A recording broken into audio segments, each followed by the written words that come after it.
Amy Foster. By Joseph Conrad.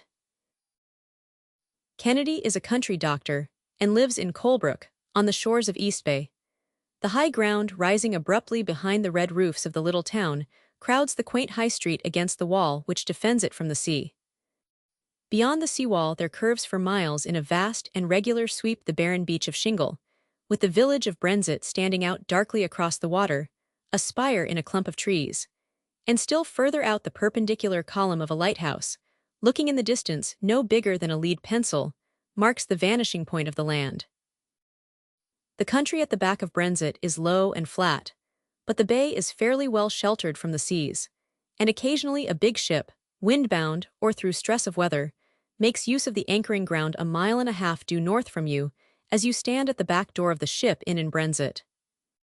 A dilapidated windmill near by lifting its shattered arms from a mound no loftier than a rubbish heap, and a Martello tower squatting at the water's edge half a mile to the south of the Coast Guard cottages, are familiar to the skippers of small craft. These are the official sea marks for the patch of trustworthy bottom represented on the Admiralty charts by an irregular oval of dots enclosing several figures 6, with a tiny anchor engraved among them, and the legend mud and shells over all. The brow of the upland overtops the square tower of the Colebrook Church. The slope is green and looped by a white road. Ascending along this road, you open a valley broad and shallow, a wide green trough of pastures and hedges merging inland into a vista of purple tints and flowing lines closing the view.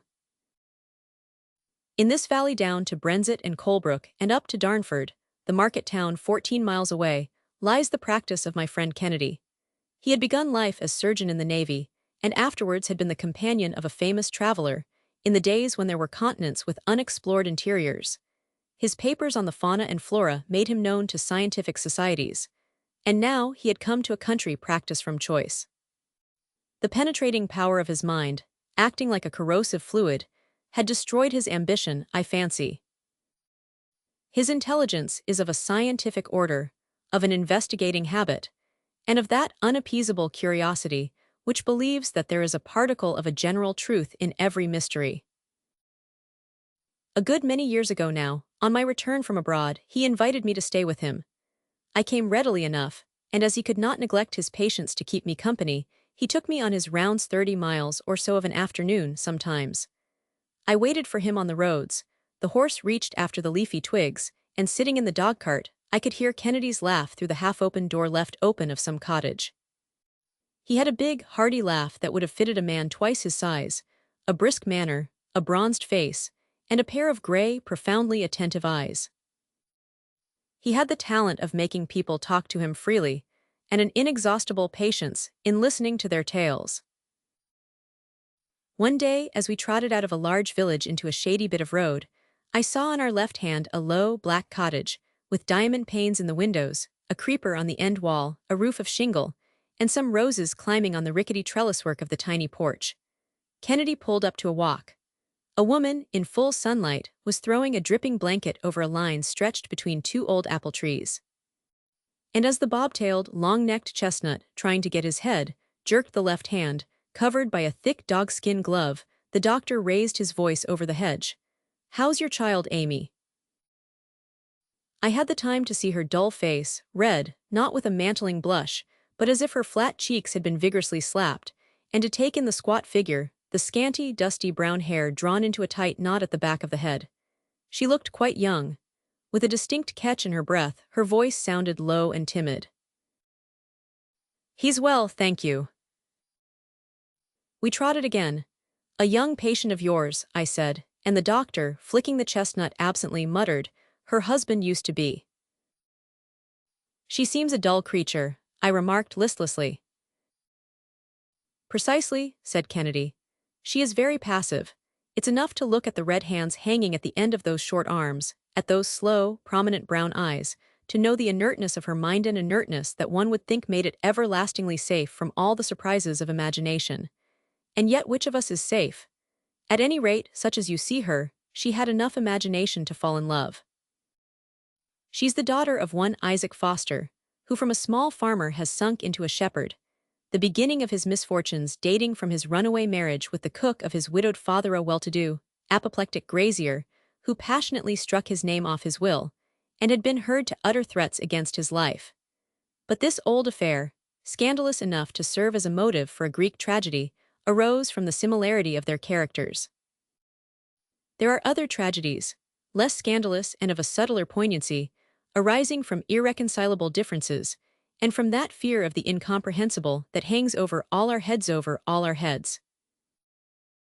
The tired chestnut dropped into a walk, and the rim of the sun, all red in a speckless sky, touched familiarly the smooth top of a cloud rise near the road, as I had seen at times innumerable touch the distant horizon of the sea. The uniform brownness of the harrowed field glowed with a rosy tinge, as though the powdered clods had sweated out in minute pearls of blood the toil of uncounted ploughmen. From the edge of a copse, a wagon with 2 horses was rolling gently along the ridge. Raised above our heads upon the skyline, it loomed up against the red sun, triumphantly big, enormous, like a chariot of giants drawn by 2 slow-stepping steeds of legendary proportions, and the clumsy figure of the man plodding at the head of the leading horse projected itself on the background of the infinite with a heroic uncouthness. The end of his carter's whip quivered high up in the blue. Kennedy discoursed. She's the eldest of a large family. At the age of 15 they put her out to service at the New Barns farm. I attended Mrs. Smith, the tenant's wife, and saw that girl there for the first time. Mrs. Smith, a genteel person with a sharp nose, made her put on a black dress every afternoon. I don't know what induced me to notice her at all. There are faces that call your attention by a curious want of definiteness in their whole aspect. As walking in a mist, you peer attentively at a vague shape which, after all, may be nothing more curious or strange than a signpost. The only peculiarity I perceived in her was a slight hesitation in her utterance, a sort of preliminary stammer which passes away with the first word. When sharply spoken to, she was apt to lose her head at once, but her heart was of the kindest. She had never been heard to express a dislike for a single human being, and she was tender to every living creature. She was devoted to Mrs. Smith, to Mr. Smith, to their dogs, cats, canaries, and as to Mrs. Smith's gray parrot, its peculiarities exercised upon her a positive fascination. Nevertheless, when that outlandish bird, attacked by the cat, shrieked for help in human accents, she ran out into the yard stopping her ears, and did not prevent the crime. For Mrs. Smith this was another evidence of her stupidity. On the other hand, her want of charm, in view of Smith's well-known frivolousness, was a great recommendation. Her short-sighted eyes would swim with pity for a poor mouse in a trap, and she had been seen once by some boys on her knees, in the wet grass, helping a toad in difficulties. If it's true, as some German fellow has said, that without phosphorus there is no thought, it is still more true that there is no kindness of heart without a certain amount of imagination. She had some. She had even more than is necessary to understand suffering and to be moved by pity. She fell in love under circumstances that leave no room for doubt in the matter, for you need imagination to form a notion of beauty at all, and still more to discover your ideal in an unfamiliar shape. How this aptitude came to her, what it did feed upon, is an inscrutable mystery. She was born in the village, and had never been further away from it than Colebrook or perhaps Darnford. She lived for 4 years with the Smiths. New Barns is an isolated farmhouse a mile away from the road, and she was content to look day after day at the same fields, hollows, rises, at the trees and the hedgerows, at the faces of the 4 men about the farm, always the same day after day, month after month, year after year. She never showed a desire for conversation, and as it seemed to me, she did not know how to smile. Sometimes of a fine Sunday afternoon she would put on her best dress, a pair of stout boots, a large gray hat trimmed with a black feather. I've seen her in that finery, seize an absurdly slender parasol, climb over 2 stiles, tramp over 3 fields and along 200 yards of road never further. There stood Foster's cottage. She would help her mother to give their tea to the younger children, wash up the crockery, kiss the little ones and go back to the farm. That was all. All the rest, all the change, all the relaxation, she never seemed to wish for anything more. And then she fell in love. She fell in love silently, obstinately, perhaps helplessly. It came slowly, but when it came it worked like a powerful spell. It was love as the ancients understood it, an irresistible and fateful impulse of possession. Yes, it was in her to become haunted and possessed by a face, by a presence, fatally, as though she had been a pagan worshipper of form under a joyous skyend, to be awakened at last from that mysterious forgetfulness of self, from that enchantment, from that transport, by a fear resembling the unaccountable terror of a brute. With the sun hanging low on its western limit, the expanse of the grasslands framed in the counterscarps of the rising ground took on a gorgeous and somber aspect. A sense of penetrating sadness, like that inspired by a grave strain of music, disengaged itself from the silence of the fields. The men we met walked past slow, unsmiling, with downcast eyes, as if the melancholy of an overburdened earth had weighted their feet, bowed their shoulders, borne down their glances. Yes, said the doctor to my remark, one would think the earth is under a curse, since of all her children these that cling to her the closest are uncouth in body, and as leaden of gait as if their very hearts were loaded with chains. But here on this same road you might have seen amongst these heavy men a being lithe, supple, and long-limbed, straight like a pine, with something striving upwards in his appearance, as though the heart within him had been buoyant. Perhaps it was only the force of the contrast, but when he was passing one of these villagers here, the soles of his feet did not seem to me to touch the dust of the road. He vaulted over the stiles, paced these slopes with a long elastic stride that made him noticeable at a great distance, and had lustrous black eyes. He was so different from the mankind around that, with his freedom of movement, his soft a little startled glance, his olive complexion and graceful bearing, his humanity suggested to me the nature of a woodland creature. He came from there. The doctor pointed with his whip, and from the summit of the descent, seen over the rolling tops of the trees in a park by the side of the road, appeared the level sea far below us, like the floor of an immense edifice inlaid with bands of dark ripple, with still trails of glitter, ending in a belt of glassy water at the foot of the sky. The light blur of smoke, from an invisible steamer, faded on the great clearness of the horizon like the mist of a breath on a mirror.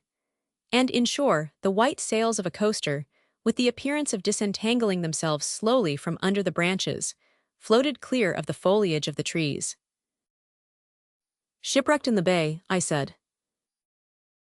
Yes, he was a castaway, a poor emigrant from Central Europe bound to America and washed ashore here in a storm. And for him, who knew nothing of the earth, England was an undiscovered country. It was some time before he learned its name, and for all I know, he might have expected to find wild beasts or wild men here, when, crawling in the dark over the seawall, he rolled down the other side into a dike, where it was another miracle he didn't get drowned. But he struggled instinctively, like an animal under a net, and this blind struggle threw him out into a field. He must have been, indeed, of a tougher fibre than he looked to withstand without expiring such buffetings, the violence of his exertions, and so much fear. Later on, in his broken English that resembled curiously the speech of a young child, he told me himself that he put his trust in God, believing he was no longer in this world. And truly he would add, how was he to know? He fought his way against the rain, and the gale on all fours, and crawled at last among some sheep huddled close under the lee of a hedge.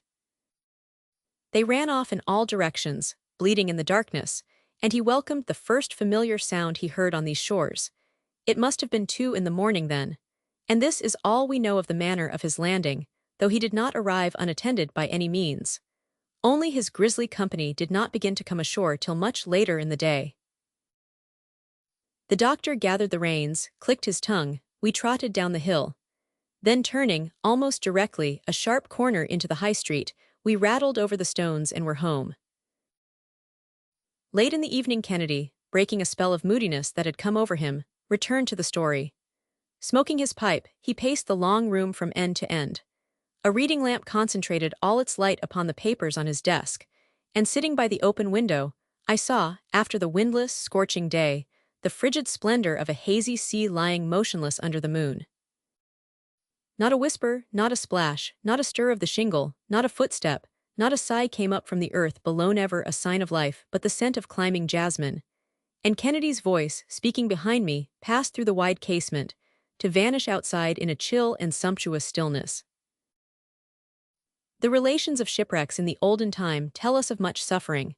Often the castaways were only saved from drowning to die miserably from starvation on a barren coast. Others suffered violent death or else slavery, passing through years of precarious existence with people to whom their strangeness was an object of suspicion, dislike, or fear. We read about these things, and they are very pitiful. It is indeed hard upon a man to find himself a lost stranger, helpless, incomprehensible, and of a mysterious origin, in some obscure corner of the earth. Yet amongst all the adventurers shipwrecked in all the wild parts of the world, there is not one, it seems to me, that ever had to suffer a fate so simply tragic as the man I am speaking of, the most innocent of adventurers cast out by the sea in the bight of this bay, almost within sight from this very window. He did not know the name of his ship. Indeed, in the course of time we discovered he did not even know that ships had names like Christian people. And when, one day, from the top of the Talford Hill, he beheld the sea lying open to his view, his eyes roamed afar, lost in an air of wild surprise, as though he had never seen such a sight before. And probably he had not. As far as I could make out, he had been hustled together with many others on board an emigrant ship lying at the mouth of the Elbe, too bewildered to take note of his surroundings, too weary to see anything, too anxious to care. They were driven below into the 'tweendeck and battened down from the very start. It was a low timbered dwelling, he would say, with wooden beams overhead, like the houses in his country, but you went into it down a ladder. It was very large, very cold, damp and somber, with places in the manner of wooden boxes where people had to sleep, one above another, and it kept on rocking all ways at once all the time. He crept into one of these boxes, and laid down there in the clothes in which he had left his home many days before, keeping his bundle and his stick by his side. People groaned, children cried, water dripped, the lights went out, the walls of the place creaked, and everything was being shaken so that in one's little box one dared not lift one's head. He had lost touch with his only companion, a young man from the same valley, he said, and all the time a great noise of wind went on outside and heavy blows fell boom. Boom! An awful sickness overcame him, even to the point of making him neglect his prayers. Besides, one could not tell whether it was morning or evening. It seemed always to be night in that place. Before that he had been traveling a long, long time on the iron track. He looked out of the window, which had a wonderfully clear glass in it, and the trees, the houses, the fields, and the long roads seemed to fly round and round about him till his head swam. He gave me to understand that he had on his passage beheld uncounted multitudes of people, whole nations all, dressed in such clothes as the rich wear. Once he was made to get out of the carriage, and slept through a night on a bench in a house of bricks with his bundle under his head, and once for many hours he had to sit on a floor of flat stones dozing, with his knees up and with his bundle between his feet.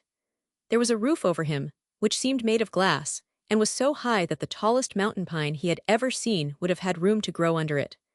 Steam machines rolled in at one end and out at the other.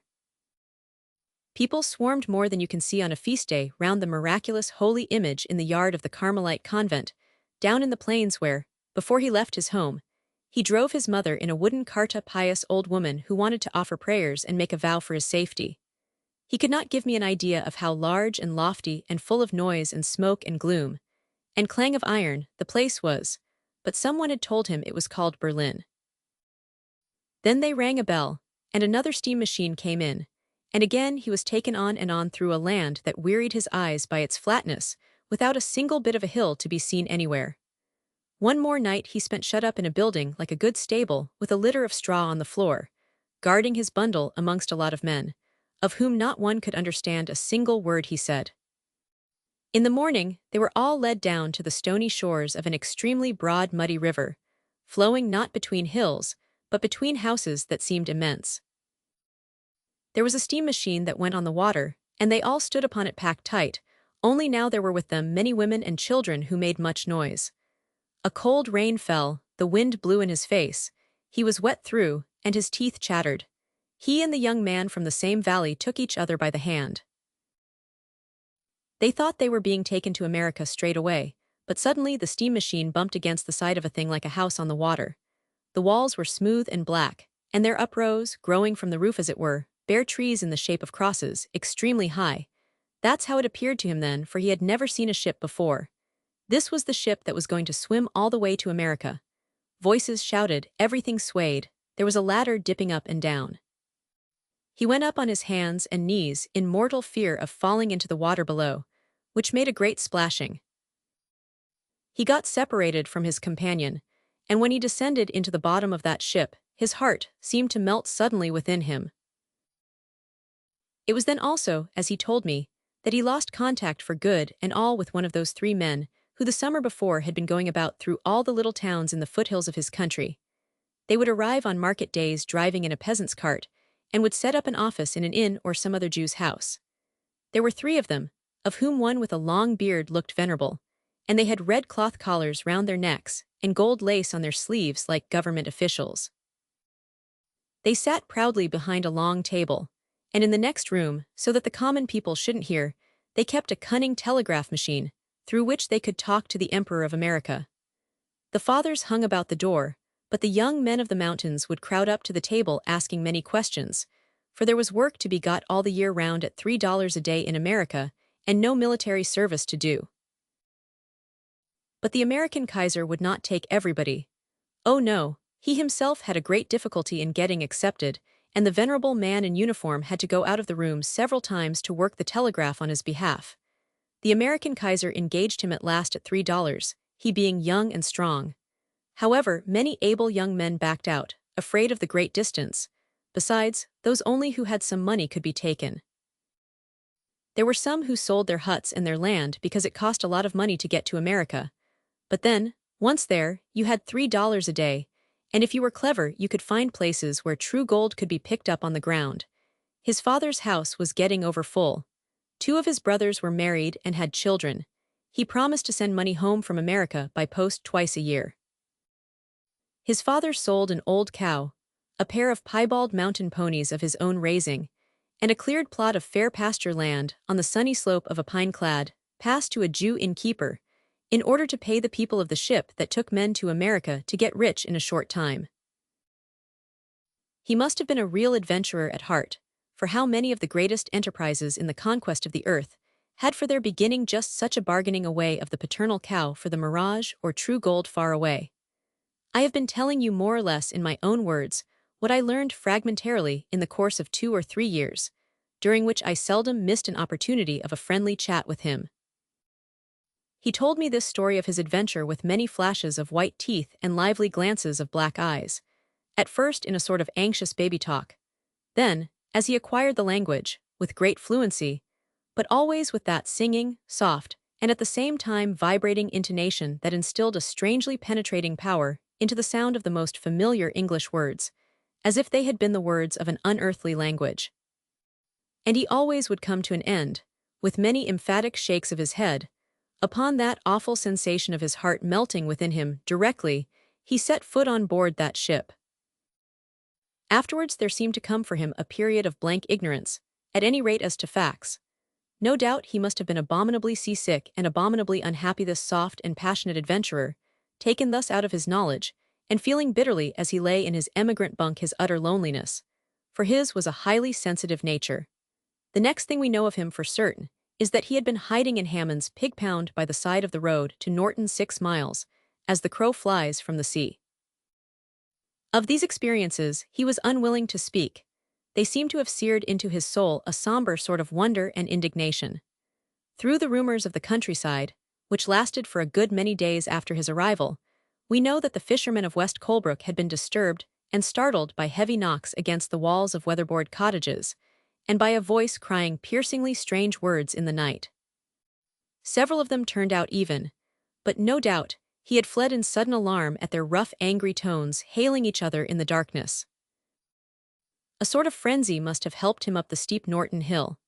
It was he, no doubt, who early the following morning had been seen lying, in a swoon, I should say, on the roadside grass by the Brenzett carrier, who actually got down to have a nearer look but drew back, intimidated by the perfect immobility and by something queer in the aspect of that tramp, sleeping so still under the showers.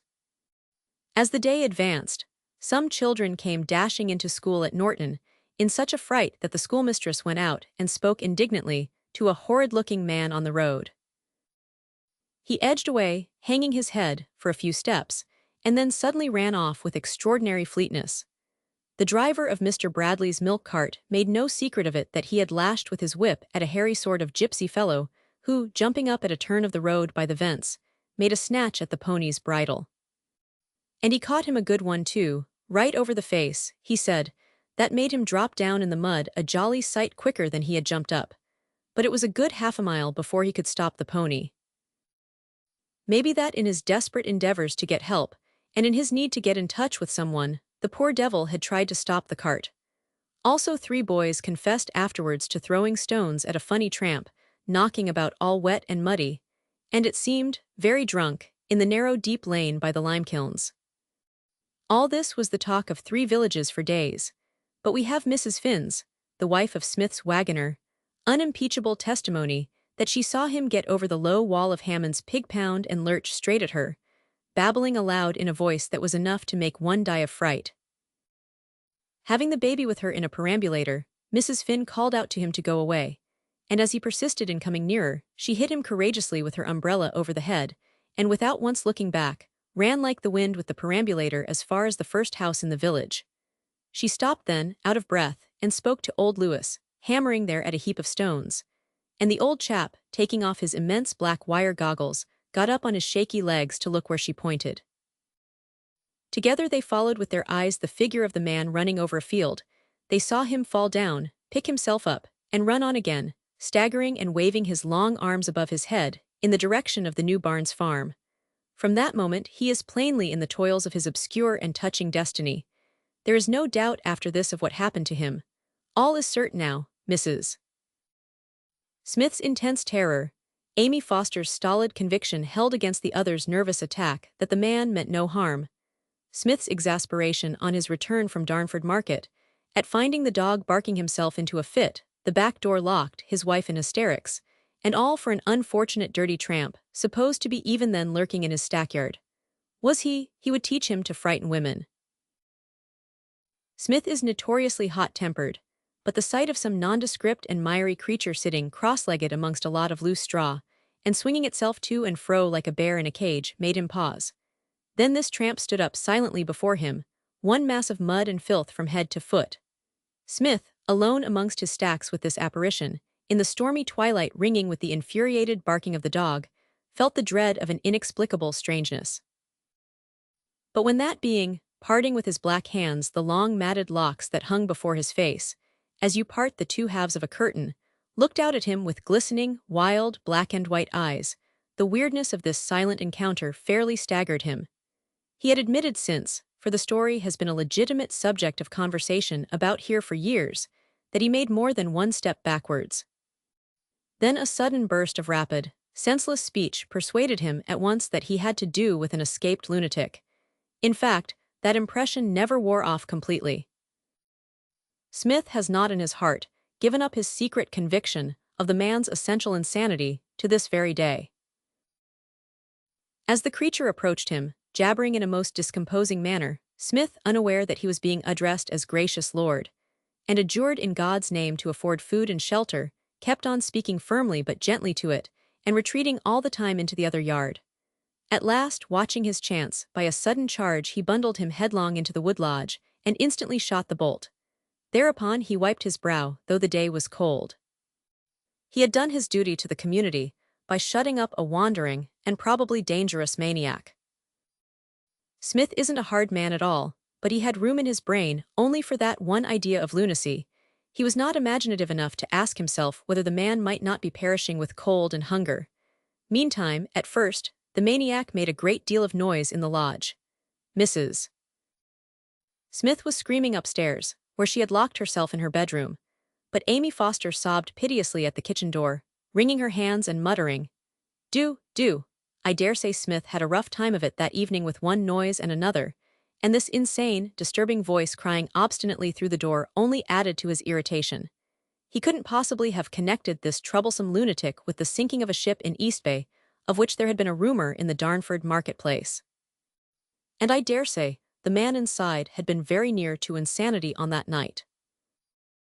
Before his excitement collapsed, and he became unconscious, he was throwing himself violently about in the dark, rolling on some dirty sacks, and biting his fists with rage, cold, hunger, amazement, and despair. He was a mountaineer of the eastern range of the Carpathians, and the vessel sunk the night before in East Bay was the Hamburg emigrant ship Herzogin Sophia Dorothea, of appalling memory. A few months later, we could read in the papers the accounts of the bogus emigration agencies among the Sclavonian peasantry in the more remote provinces of Austria. The object of these scoundrels was to get hold of the poor ignorant people's homesteads, and they were in league with the local usurers. They exported their victims through Hamburg mostly. As to the ship, I had watched her out of this very window, reaching close-hauled under short canvas into the bay on a dark, threatening afternoon. She came to an anchor, correctly by the chart, off the Brenzett Coast Guard station. I remember before the night fell looking out again at the outlines of her spars and rigging that stood out dark and pointed on a background of ragged, slaty clouds like another, and a slighter spire to the left of the Brenzett church tower. In the evening the wind rose. At midnight I could hear in my bed the terrific gusts and the sounds of a driving deluge. About that time the Coast Guardmen thought they saw the lights of a steamer over the anchoring ground. In a moment they vanished, but it is clear that another vessel of some sort had tried for shelter in the bay on that awful, blind night, had rammed the German ship amidships. A breach, as one of the divers told me afterwards, that you could sail a Thames barge through, and then had gone out either scathless or damaged, who shall say, but had gone out, unknown, unseen, and fatal, to perish mysteriously at sea. Of her nothing ever came to light, and yet the hue and cry that was raised all over the world would have found her out, if she had been in existence anywhere on the face of the waters. A completeness without a clue, and a stealthy silence as of a neatly executed crime, characterized this murderous disaster, which, as you may remember, had its gruesome celebrity. The wind would have prevented the loudest outcries from reaching the shore. There had been evidently no time for signals of distress. It was death without any sort of fuss. The Hamburg ship, filling all at once, capsized as she sank, and at daylight there was not even the end of a spar to be seen above water. She was missed, of course, and at first the Coast Guardmen surmised that she had either dragged her anchor or parted her cable some time during the night, and had been blown out to sea. Then, after the tide turned, the wreck must have shifted a little and released some of the bodies, because a little fair-haired child in a red frock came ashore abreast of the Martello Tower. By the afternoon you could see along 3 miles of beach dark figures with bare legs dashing in and out of the tumbling foam, and rough-looking men, women with hard faces, children, mostly fair-haired, were being carried, stiff and dripping, on stretchers, on wattles, on ladders, in a long procession past the door of the ship inn, to be laid out in a row under the north wall of the Brenzett church. Officially, the body of the little girl in the red frock is the first thing that came ashore from that ship.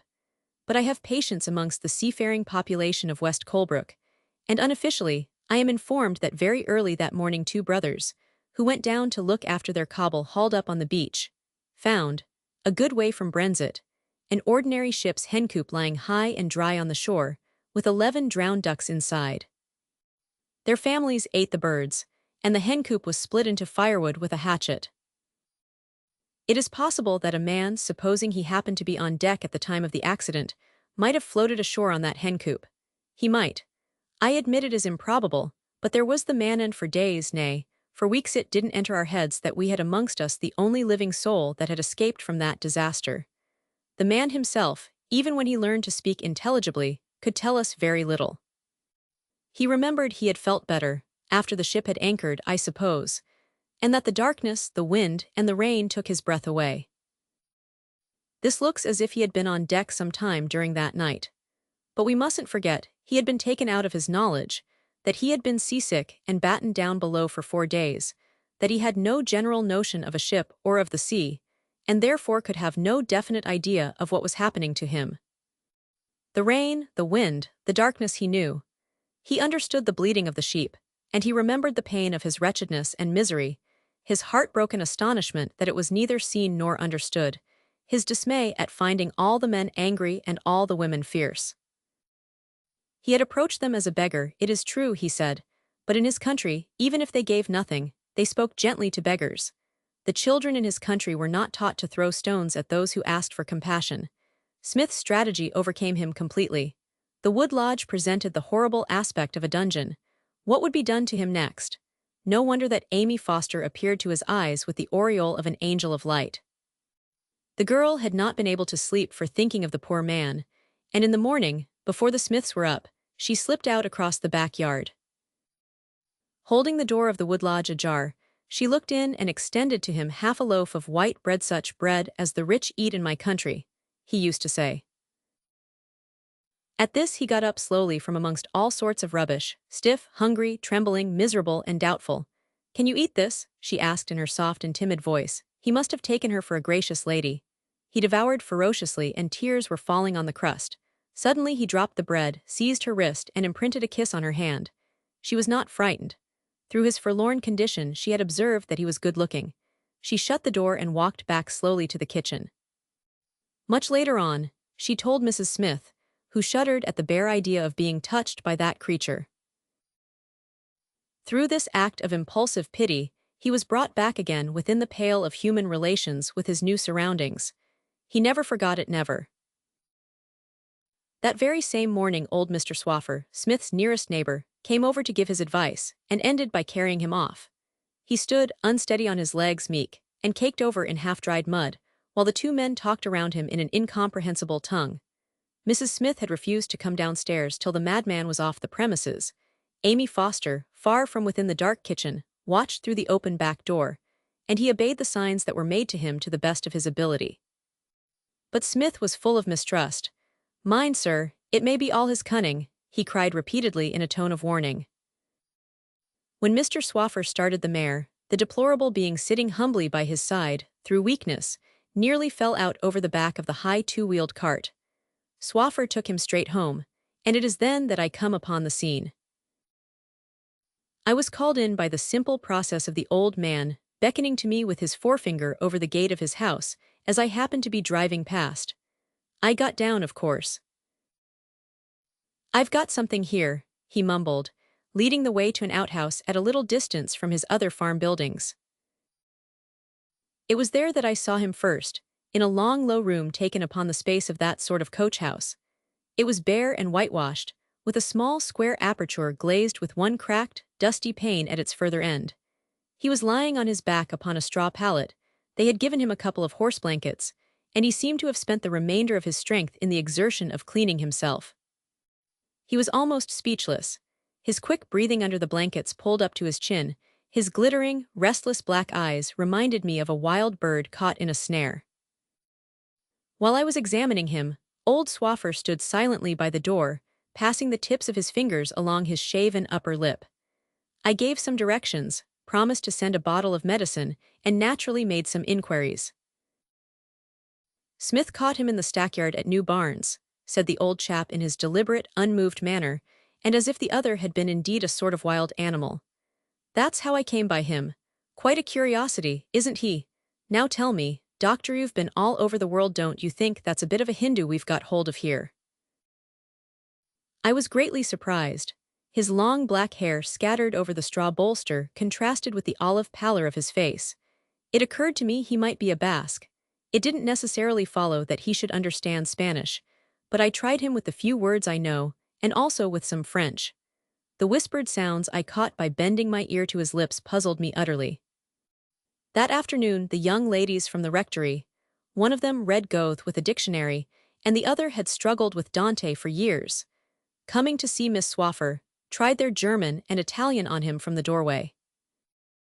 They retreated, just the least bit scared by the flood of passionate speech, which turning on his palate he let out at them. They admitted that the sound was pleasant, soft, musical, but, in conjunction with his looks perhaps, it was startling, so excitable, so utterly unlike anything one had ever heard.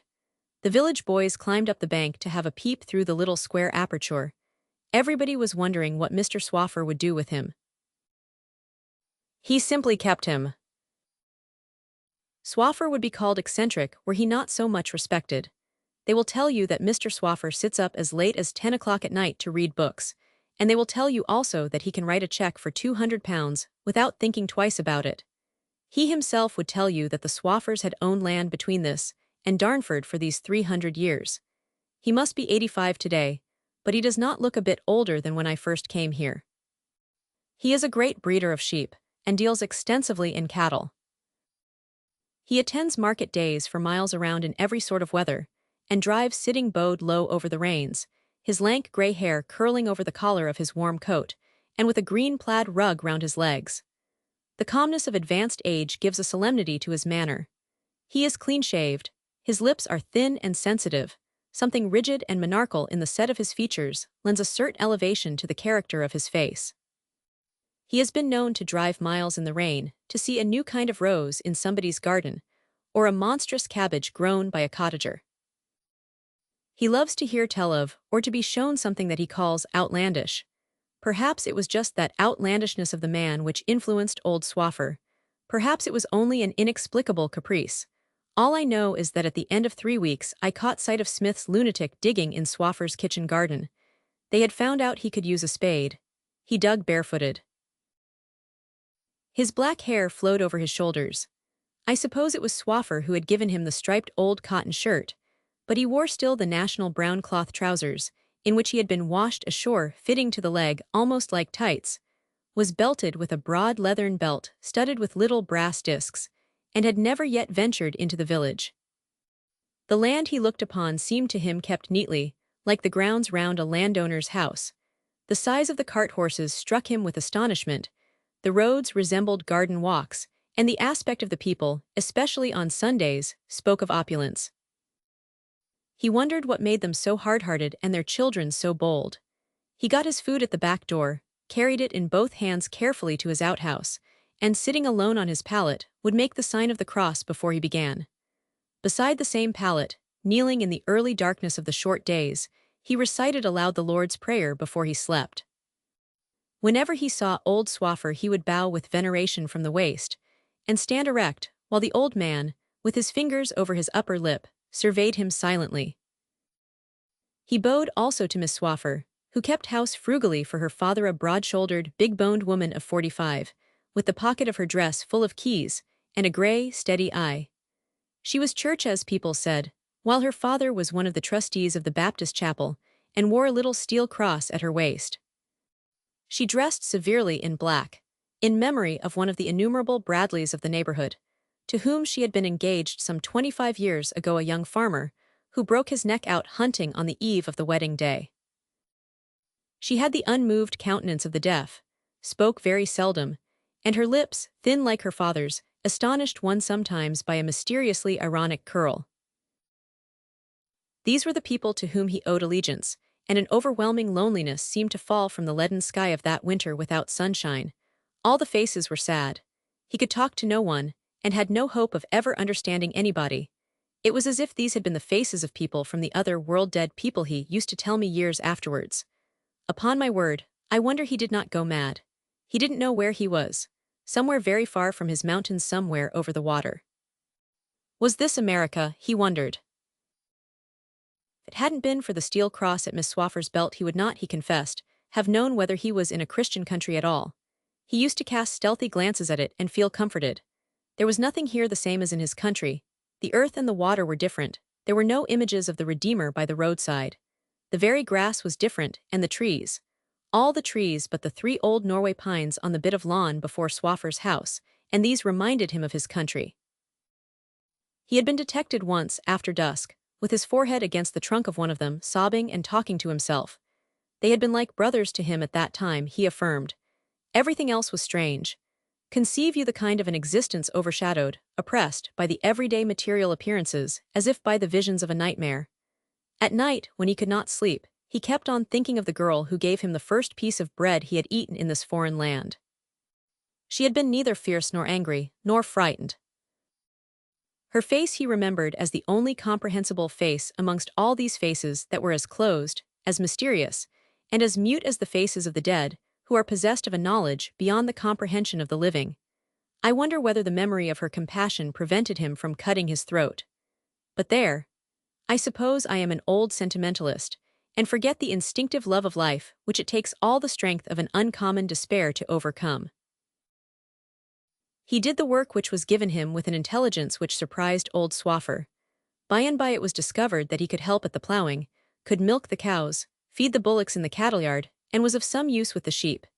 He began to pick up words, too, very fast, and suddenly, one fine morning in spring, he rescued from an untimely death a grandchild of old Swaffer.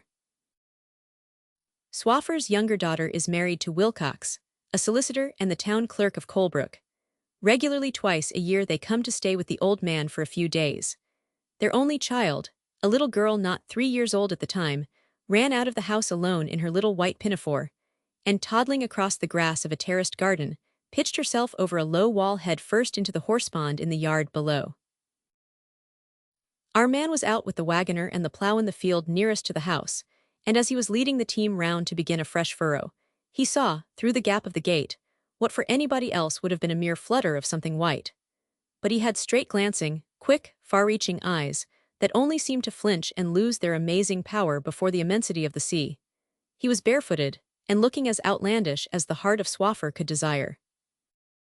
Leaving the horses on the turn, to the inexpressible disgust of the wagoner he bounded off, going over the plowed ground in long leaps, and suddenly appeared before the mother, thrust the child into her arms, and strode away.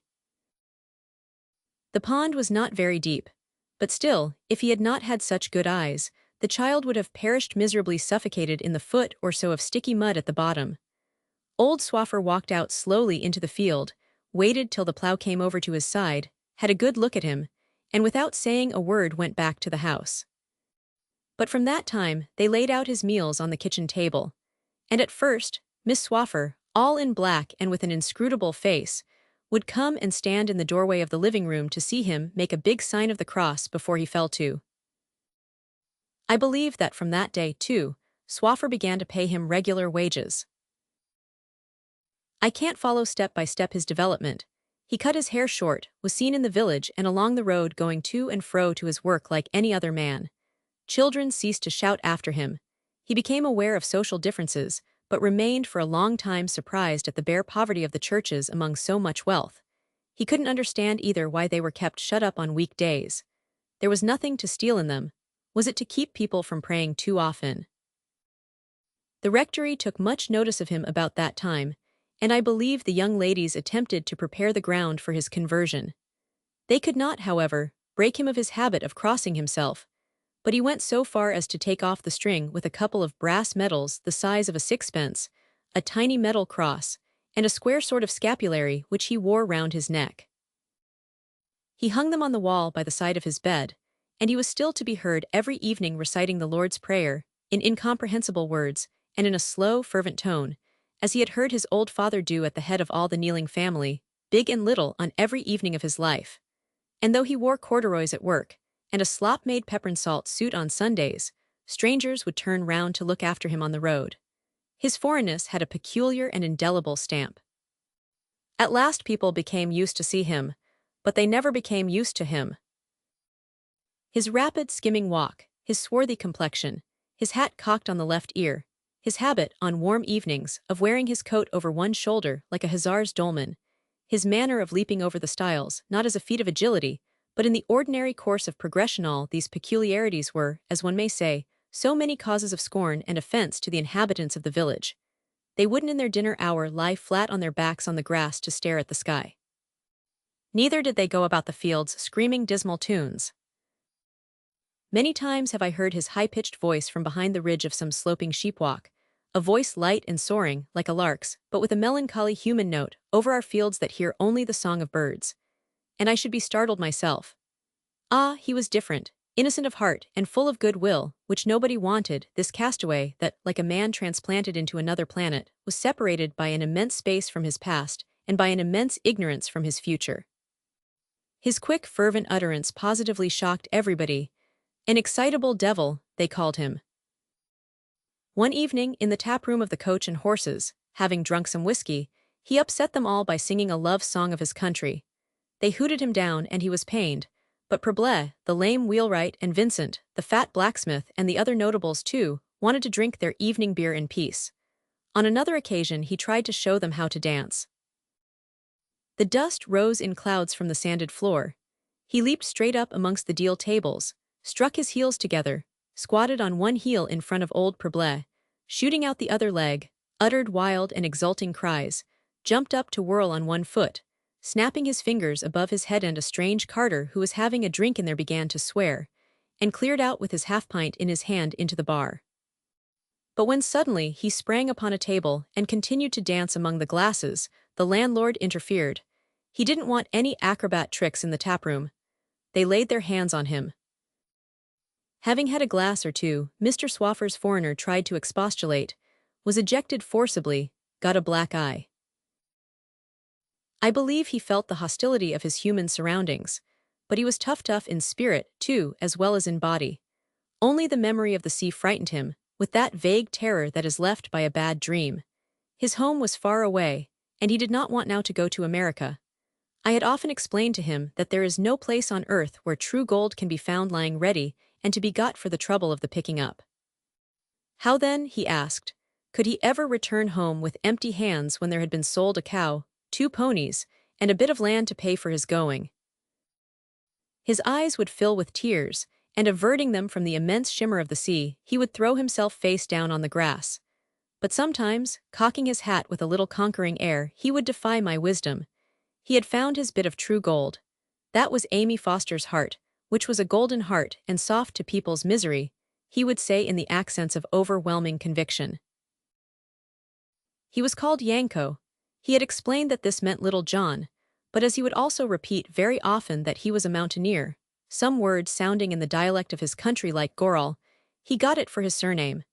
And this is the only trace of him that the succeeding ages may find in the marriage register of the parish. There it stands, Yanko Goralin, the rector's handwriting. The crooked cross made by the castaway, a cross whose tracing no doubt seemed to him the most solemn part of the whole ceremony, is all that remains now to perpetuate the memory of his name. His courtship had lasted some time ever since he got his precarious footing in the community. It began by his buying for Amy Foster a green satin ribbon in Darnford. This was what you did in his country. You bought a ribbon at a Jew's stall on a fair day. I don't suppose the girl knew what to do with it, but he seemed to think that his honorable intentions could not be mistaken. It was only when he declared his purpose to get married that I fully understood how, for 100 futile and inappreciable reasons, how shall I say odious, he was to all the countryside. Every old woman in the village was up in arms. Smith, coming upon him near the farm, promised to break his head for him if he found him about again. But he twisted his little black mustache with such a bellicose air and rolled such big, black fierce eyes at Smith that this promise came to nothing. Smith, however, told the girl that she must be mad to take up with a man who was surely wrong in his head. All the same, when she heard him in the gloaming whistle from beyond the orchard a couple of bars of a weird and mournful tune, she would drop whatever she had in her hand. She would leave Mrs. Smith in the middle of a sentence and she would run out to his call. Mrs. Smith called her a shameless hussy. She answered nothing. She said nothing at all to anybody, and went on her way as if she had been deaf. She and I alone, all in the land, I fancy, could see his very real beauty. He was very good-looking, and most graceful in his bearing, with that something wild as of a woodland creature in his aspect. Her mother moaned over her dismally whenever the girl came to see her on her day out. The father was surly, but pretended not to know, and Mrs. Finn once told her plainly that this man, my dear, will do you some harm some day yet. And so it went on. They could be seen on the roads, she tramping stolidly in her finery gray dress, black feather, stout boots, prominent white cotton gloves that caught your eye 100 yards away. And he, his coat slung picturesquely over one shoulder, pacing by her side, gallant of bearing and casting tender glances upon the girl with the golden heart. I wonder whether he saw how plain she was. Perhaps among types so different from what he had ever seen, he had not the power to judge, or perhaps he was seduced by the divine quality of her pity. Yanko was in great trouble meantime. In his country you get an old man for an ambassador in marriage affairs. He did not know how to proceed.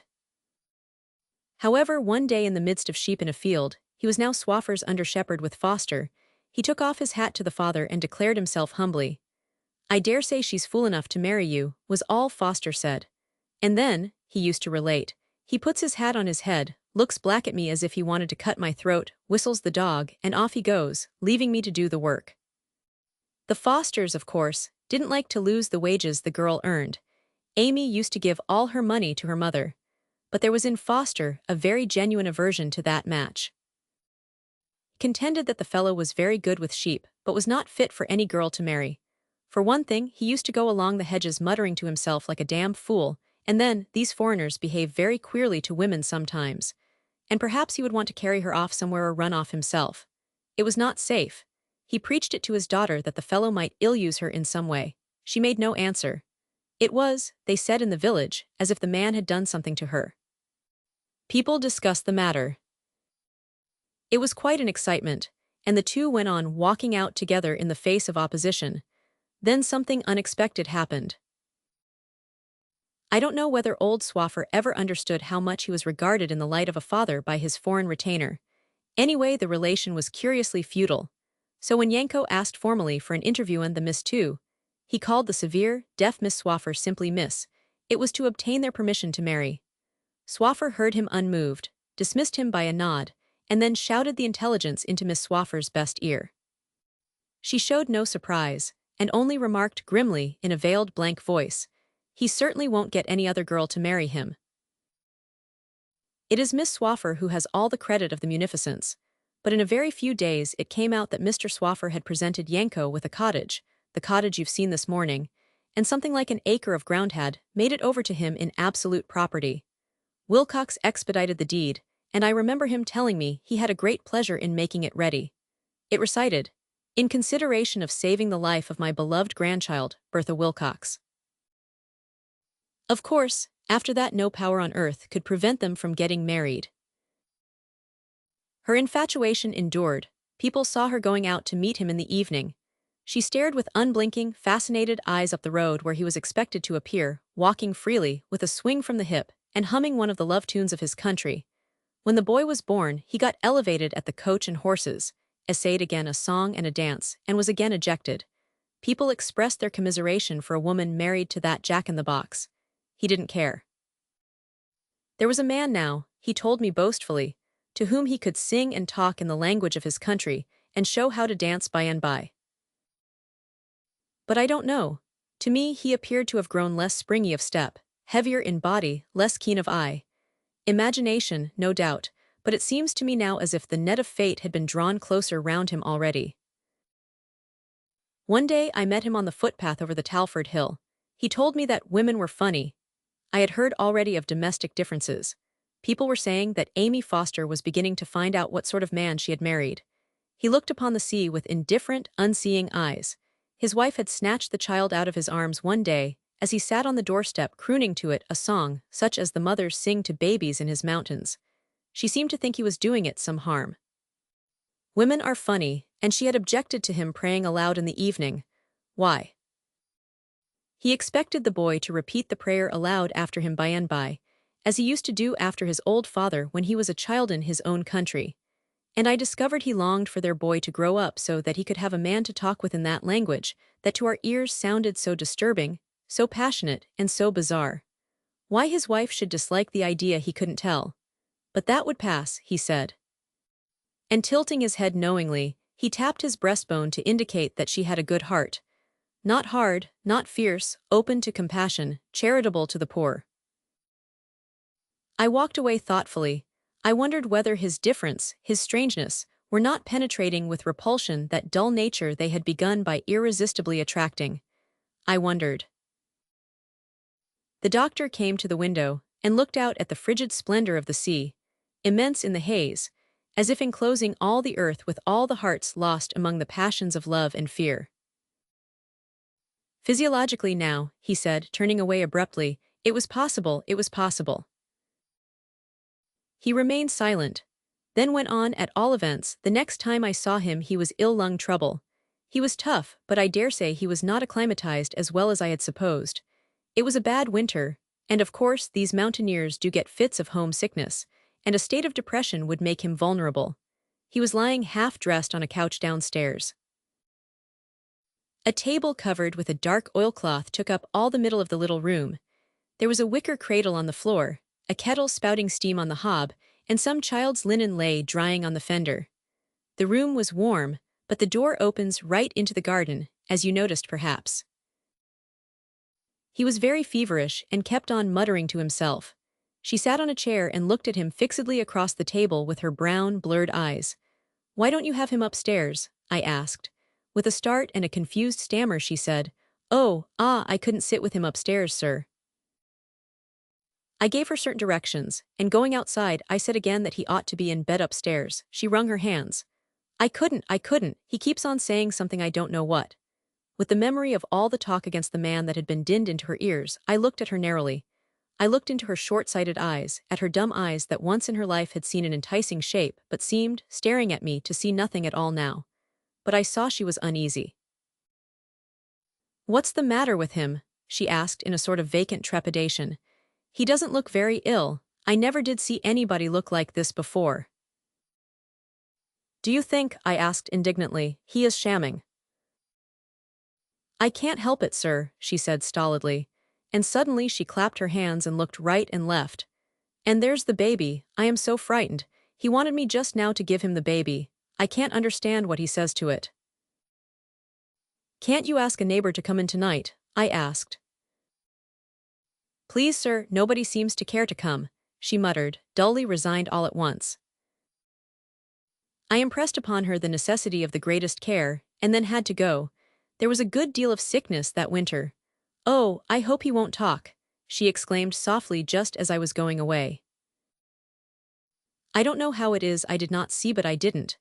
And yet, turning in my trap, I saw her lingering before the door, very still, and as if meditating a flight up the miry road. Towards the night his fever increased. He tossed, moaned, and now and then muttered a complaint. And she sat with the table between her and the couch, watching every movement and every sound, with the terror, the unreasonable terror, of that man she could not understand creeping over her. She had drawn the wicker cradle close to her feet. There was nothing in her now but the maternal instinct and that unaccountable fear. Suddenly coming to himself, parched, he demanded a drink of water.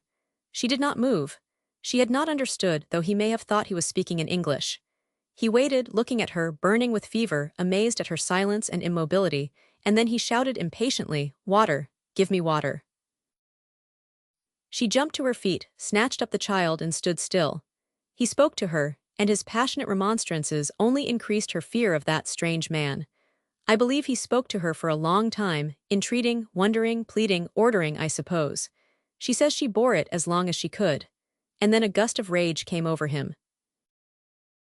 He sat up and called out terribly one word, some word. Then he got up as though he hadn't been ill at all, she says. And as in fevered dismay, indignation, and wonder he tried to get to her round the table, she simply opened the door and ran out with the child in her arms. She heard him call twice after her down the road in a terrible voice and fled. Ah! But you should have seen stirring behind the dull, blurred glance of these eyes, the spectre of the fear which had hunted her on that night, 3 miles and a half to the door of Foster's cottage. I did the next day. And it was I who found him lying face down and his body in a puddle, just outside the little wicket gate. I had been called out that night to an urgent case in the village, and on my way home at daybreak passed by the cottage. The door stood open. My man helped me to carry him in. We laid him on the couch. The lamp smoked, the fire was out, the chill of the stormy night oozed from the cheerless yellow paper on the wall. "Amy," I called aloud, and my voice seemed to lose itself in the emptiness of this tiny house as if I had cried in a desert. He opened his eyes. "Gone," he said distinctly. I had only asked for water, only for a little water. He was muddy. I covered him up and stood waiting in silence, catching a painfully gasped word now and then. They were no longer in his own language. The fever had left him, taking with it the heat of life. And with his panting breast and lustrous eyes he reminded me again of a wild creature under the net, of a bird caught in a snare. She had left him. She had left him sick, helpless, thirsty. The spear of the hunter had entered his very soul. Why? He cried in the penetrating and indignant voice of a man calling to a responsible maker. A gust of wind and a swish of rain answered. And as I turned away to shut the door he pronounced the word "merciful," and expired. Eventually, I certified heart failure as the immediate cause of death. His heart must have indeed failed him, or else he might have stood this night of storm and exposure, too. I closed his eyes and drove away. Not very far from the cottage, I met Foster walking sturdily between the dripping hedges with his collie at his heels. "Do you know where your daughter is?" I asked. "Don't I?" he cried. "I am going to talk to him a bit, frightening a poor woman like this." "He won't fright her any more," I said. "He is dead." He struck with his stick at the mud. And there's the child. Then, after thinking deeply for a while, I don't know that it isn't for the best. That's what he said. And she says nothing at all now, not a word of him. Never. Is his image as utterly gone from her mind as his lithe and striding figure, his caroling voice are gone from our fields? He is no longer before her eyes to excite her imagination into a passion of love or fear, and his memory seems to have vanished from her dull brain as a shadow passes away upon a white screen. She lives in the cottage and works for Miss Swaffer. She is Amy Foster for everybody, and the child is Amy Foster's boy.